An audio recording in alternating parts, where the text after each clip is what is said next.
മാന്യ പ്രേക്ഷകർക്ക് എൻ്റെ പ്രണാമം. ഇന്നലെ വൈകുന്നേരം വലിയൊരു സദസ്സില് ബ്രഹ്മമംഗലം കാഞ്ഞിരമിറ്റത്തിനടുത്തുള്ള ഒരു ക്ഷേത്രത്തില് ഒരു പ്രഭാഷണം ഉണ്ടായിരുന്നു. ധാരാളം വ്യക്തികൾ അല്പം വൈകിട്ടാണെങ്കിലും വന്നിരുന്നു. അവർക്കെല്ലാം ഈ ക്ലാസ് വളരെയേറെ ഇഷ്ടപ്പെട്ടു എന്ന് അവർ അറിയിച്ചു. അതില് ഒരു ജില്ലാ പഞ്ചായത്ത് മെമ്പർ, ഒരു സ്ത്രീ, സി പി ഐയുടെ നേതൃ ലെവലിലുള്ള ഒരു സ്ത്രീ ഉണ്ടായിരുന്നു.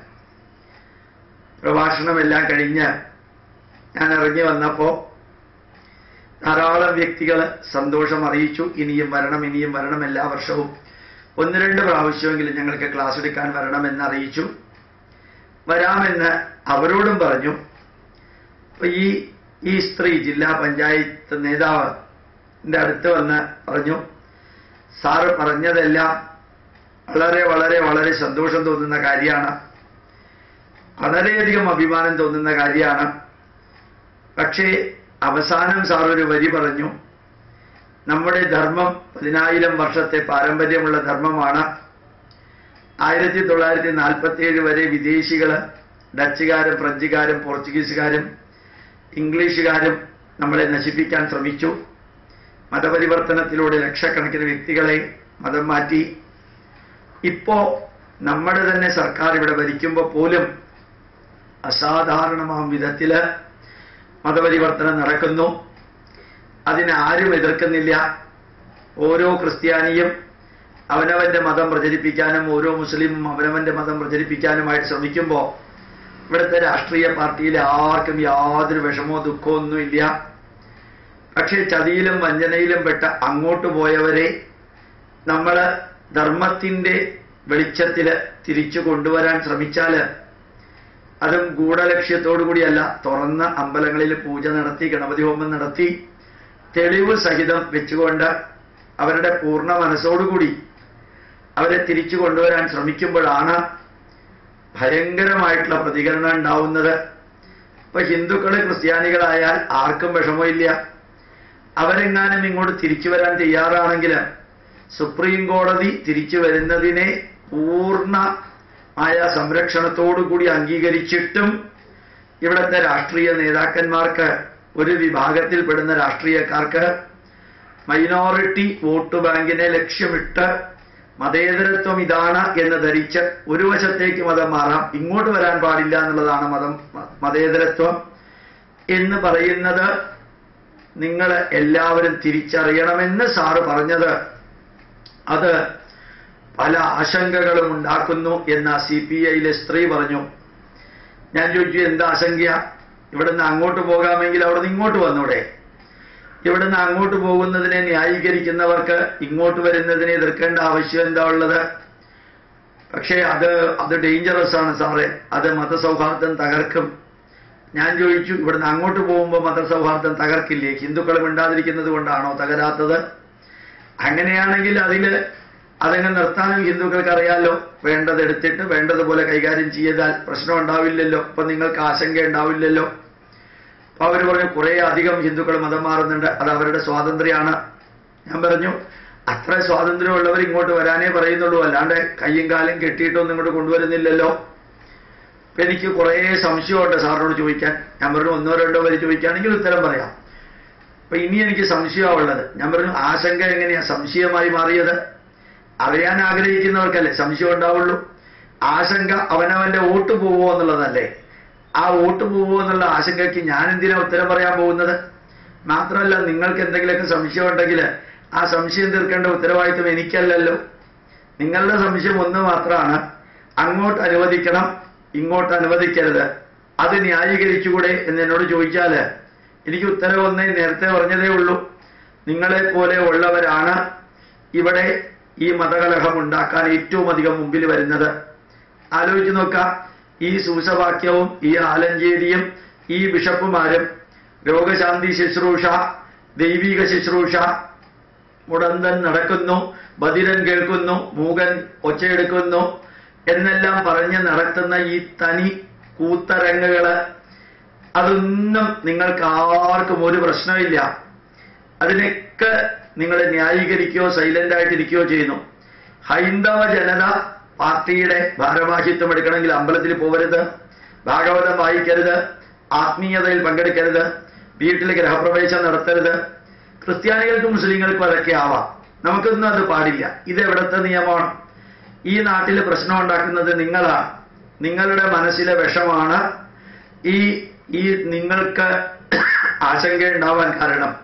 നിങ്ങൾക്ക് സംശയമല്ല, നിങ്ങൾക്കുള്ള ആശങ്ക എന്ന് പറയുന്നത് ഇപ്പൊ തന്നെ ചുരുങ്ങി ചുരുങ്ങി ചുരുങ്ങി ഇല്ലാണ്ടായ ഒരു പാർട്ടി ക്രിസ്ത്യാനികൾക്കും മുസ്ലിങ്ങൾക്കും വേണ്ടി വാദിച്ച് 82% വരുന്ന ഹിന്ദുക്കളെ മുഴുവനും BJPയുടെ ആരാധകരാക്കി.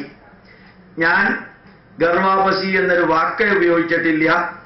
ശ്രീനാരായണ ഗുരുദേവൻ അദ്ദേഹത്തിന് 26 വയസ്സാവുന്നത് മുതൽക്ക് 161 വർഷം മുമ്പാണ് ഗുരുദേവൻ ജന്മം കൊണ്ടത്.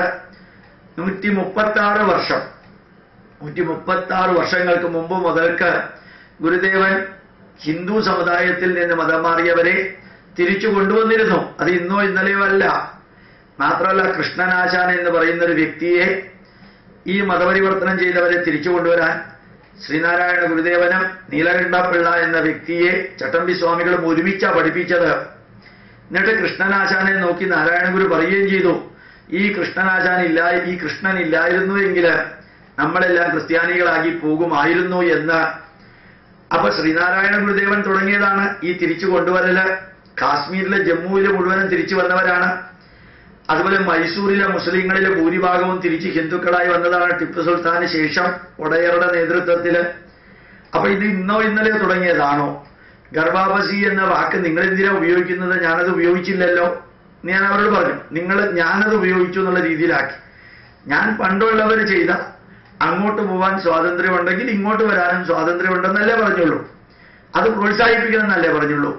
എന്റെ വീടിനെ നന്മ നിലയിലേക്കാക്കാൻ, എന്റെ ധർമ്മത്തെ സംരക്ഷിക്കാൻ എനിക്ക് സാധിച്ചില്ലെങ്കിൽ CPI-ക്കാർ നോക്കുമോ? അത് പക്ഷെ എനിക്ക് കുറെ ചോദ്യം സാറിനോട് ചോദിക്കാനുണ്ട്. അവരുടെ മുഖവും ഭാവവും ഒക്കെ മാറി.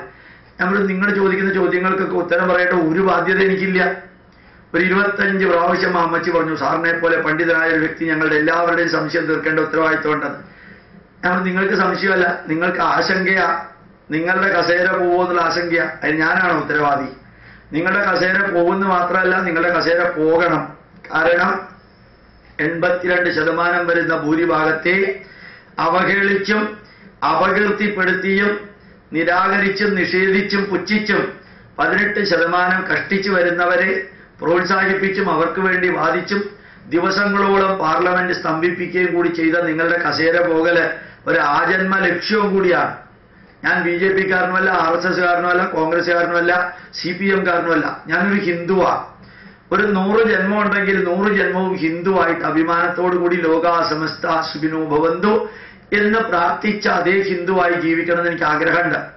അങ്ങനെ ആഗ്രഹമുള്ള എനിക്ക് നിങ്ങളുടെ തലയിൽ ഉദിക്കുന്നത് തോന്നുന്നതുമായിട്ടുള്ള ആശങ്കകളെല്ലാം ഇല്ലാതെയാക്കേണ്ട എന്റെ ജോലിയല്ല. അത് നിങ്ങളുടെ നേതാക്കന്മാരോട് പറയാം. വെളിയുള്ള ഭാർഗവനോടും വെളിയെ ഇല്ലാത്ത ഭാർഗവനോടും ഒക്കെ പറയുക. അവര് നിങ്ങൾക്ക് പറഞ്ഞു തരും. ഒന്നും അറിയാത്തവനും ഒടുക്കം പറയുന്നവനും ഉറക്ക പറയുന്നവനും ജയിക്കുന്ന CPI-യും CPM-ഉം തന്നെത്താനെ പഠിക്കട്ടെ. ഈ നാട്ടിലല്ലേ നിങ്ങൾ ജനിച്ചത്? അഫ്ഗാനിസ്ഥാനിലൊന്നുമല്ലല്ലോ ജനിച്ചത്. വേണമെങ്കിൽ തന്നെത്താനെ പഠിക്കാം. സംശയം ഉണ്ടെങ്കിൽ ഇന്റർനെറ്റിലോ അല്ലെങ്കിൽ വേറെ ഉള്ളവരോടോ ചോദിക്കാം. ഞാൻ നമ്മുടെ ധർമ്മത്തിൽ നിന്ന് മാറിയവരെ തിരിച്ചു കൊണ്ടുവരണമെന്ന് പറഞ്ഞപ്പോൾ നിങ്ങൾ പറഞ്ഞത് അവസാനം വരെ സാറിന്റെ പ്രഭാഷണം വളരെ രസകരമായിരുന്നു. അവസാനം സാറിന്റെ പ്രഭാഷണത്തിൽ ഒരു BJP ചൊവയുണ്ട് എന്ന് നിങ്ങൾ പറഞ്ഞല്ലോ. അതായത് ഹിന്ദുവിനെ കുറിച്ച് പറഞ്ഞാൽ BJP ആവുമോ? അല്ലെങ്കിൽ ഹിന്ദുവിനെ കുറിച്ച് പറഞ്ഞു കഴിഞ്ഞാൽ RSS-കാരനാവോ? ഹിന്ദുവിനെ കുറിച്ച് പറഞ്ഞാൽ അത് ഹിന്ദുത്വം എന്ന വർഗീയമാവോ? ക്രിസ്ത്യാനിക്ക് ഇതൊന്നും ഇല്ലല്ലോ. ക്രിസ്ത്യാനി പള്ളിയെ കുറിച്ച് പറയുമ്പോഴും അച്ഛനെ കുറിച്ച് പറയുമ്പോഴും കുരിശിനെ കുറിച്ച് പറയുമ്പോഴും ബൈബിളിനെ കുറിച്ച് പറയുമ്പോഴും സുവിശേഷത്തെ കുറിച്ച് പറയുമ്പോഴും അതുപോലെ തന്നെ മതം പരിവർത്തനത്തെ കുറിച്ച് പറയുമ്പോഴും നിങ്ങൾക്ക് ഒരു കുഴപ്പമില്ലല്ലോ. ഈ നാട്ടിലെ ജനതയെ കുറിച്ച് പറഞ്ഞാൽ അത് വർഗീയോ? അത് പറഞ്ഞാൽ BJP-യോ? യഥാർത്ഥത്തിൽ BJP-യെ വളർത്തിയത് നിങ്ങൾ തന്നെയാ. RSS-നെ വളർത്തിയത് നിങ്ങൾ തന്നെയാ. നിങ്ങൾ ഇല്ലാതെയായി വാഴക്കൂമ്പില്ലാതെയായി അവസാനം ഒരു കരി മാത്രമാവുന്നത് പോലെ വാഴക്കൊലയില് നിങ്ങളിപ്പോ ഏതാണ്ട് ഒച്ചയെടുക്കുന്ന പുറകിൽ നിന്ന് നോക്കിയാൽ പെണ്ണും, മുമ്പിൽ നിന്ന് നോക്കിയാൽ ആണും മാത്രമുള്ള ഒരു 5-6 വിഭാഗമായി മാറി. ആരാ ഉത്തരവാദി? ഇവിടെയുള്ള ബഹുഭൂരിപക്ഷത്തെ അവഹേളിച്ച് നിങ്ങളുടെ ആശങ്ക പരിഹരിക്കാൻ ആരെങ്കിലും നല്ല രീതിയിൽ ഒരു പ്രഭാഷണം നടത്തിയാൽ അയാളുടെ ഉത്തരവാദിത്വമാണ് നിങ്ങളുടെ ആശങ്കയും ശങ്കയും ചോദ്യവും സംശയവും എല്ലാം ഉത്തരവാദിത്വത്തോടുകൂടി തീർത്തു കൊടുക്കാം. നിങ്ങളെ തീർക്കേണ്ടത്, നിങ്ങളുടെ സംശയം തീർക്കേണ്ടത്, ആശങ്ക തീർക്കേണ്ടത് നമ്മുടെ ഉത്തരവാദിത്വമല്ല. വേണമെങ്കിൽ നിങ്ങളുടെ നേതാക്കന്മാരോട് പറയാമെന്ന് പറഞ്ഞ് തിരിച്ചു കൊടുക്കുകയും ചെയ്തു. ഇത് കുറെ കാലമായി ആഗ്രഹിച്ചിരുന്ന ആ സ്ത്രീ വളരെ ദേഷ്യത്തില്, നിങ്ങളെ പോലെയുള്ളവർ ഞങ്ങളുടെ സംശയം തീർക്കാതെ മുമ്പോട്ട് പോവില്ല. ഞാൻ പറഞ്ഞു, ഇനി അമ്മയുടെ ഗർഭത്തിലേക്ക് തിരിച്ചു പോകുന്ന പ്രശ്നമില്ല. ഈ ജീവിതത്തിൽ ഇത്രയും കാലം മുമ്പോട്ട് വെച്ചുവെങ്കിൽ കണ്ണൂരും കോഴിക്കോടും AKG സെന്ററും അതുപോലെയുള്ള സ്ഥലങ്ങളിൽ ഉൾപ്പെടെ ചെന്നിട്ട് ചർച്ച ചെയ്യാനും പ്രഭാഷണങ്ങൾ നടത്താനൊക്കെ ഭാഗ്യം കിട്ടിയിട്ടുണ്ടെങ്കിൽ ഇതുമാതിരി ഓരോ പശുക്കളും ജീരകങ്ങളും പച്ചമുളകുകളൊക്കെ ഒച്ചയെടുത്തു കഴിഞ്ഞാൽ നിൽക്കുന്ന ജീവിതമാണോ ഇത് എന്ന് ഞാൻ ചോദിക്കുകയും ചെയ്തു. മഹാഭാഗ്യത്തിന് ചുറ്റുമുള്ള കമ്മ്യൂണിസ്റ്റുകാർ ഉൾപ്പെടെ ഉള്ളവർ കൈയടിച്ചു. അങ്ങനെ ഒരു അനുഭവം ഉണ്ടായി.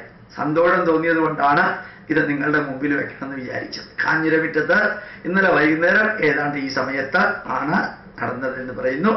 പ്രണാമം, നമസ്കാരം.